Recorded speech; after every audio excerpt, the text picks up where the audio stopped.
ওগো পয়গম্বর, আপনার উম্মতদেরকে জানায় দেন, আপনার উম্মত সমূহের মধ্য থেকে যখন জান্নাতীরা জান্নাতের মধ্যে দলে দলে প্রবেশ করতে থাকবে, তখন আপনার উম্মতের মধ্য থেকে এমন একজন উম্মত থাকবে, সেই উম্মত যখন জান্নাতের গেটের সামনে যাবে, প্রত্যেকটা জান্নাত আটটি জান্নাতের 8টি দরজা সেই উম্মতকে আহ্বান করতে থাকবে, উদখুলনি মিন বাবি, আমার দরজা দিয়া তুমি প্রবেশ করো, আমার দরজা দিয়া প্রবেশ করো। জান্নাতুল ফেরদাউসের দরজা সেই বান্দাকে ডাকতে থাকবে, উদখুলনি মিন বাবি ইয়া আব্দুল্লাহ, ও আল্লাহর বান্দা, আমার দরজা দিয়া তুমি প্রবেশ করো। এরকম ভাবে জান্নাতুন নাঈমের দরজা ডাকবে, ও আল্লাহর বান্দা, আমার দরজা দিয়া প্রবেশ করো। জান্নাতুল মাওয়ার দরজা বলবে, ও আল্লাহর ওলি, ও আল্লাহর বান্দা, আমার দরজা দিয়া প্রবেশ করো।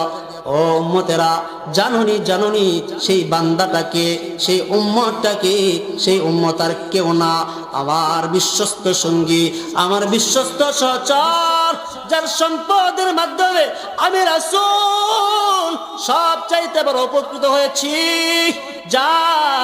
যাকে আল্লাহ তাআলা সেই আসমানের মালিক, জমিনের মালিক, কুল জাহানাতের মালিক, সে আসমান থেকে যার কাছে সালাম পাঠায়। ও উম্মতেরা, যিনি আমার কাছে বিশ্বস্ত সঙ্গী, যিনি হলেন গাড়ে হেরার সঙ্গী, তিনি হলেন আবু বকর সিদ্দিক আকবর রাদিয়াল্লাহু তাআলা আনহু। दुनिया की अदालत में तेरा नाम रहेगा, दुनिया की अदालत में तेरा नाम रहेगा, ऐ उमर तेरा नाम से इस्लाम रहेगा,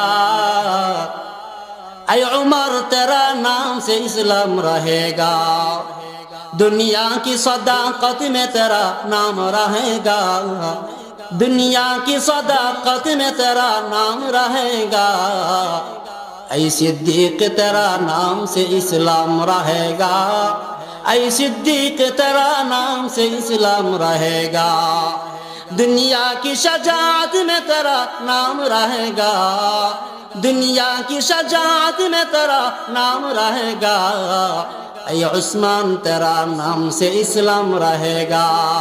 चिल्ला बोलें ना अल्लाहु अकबर।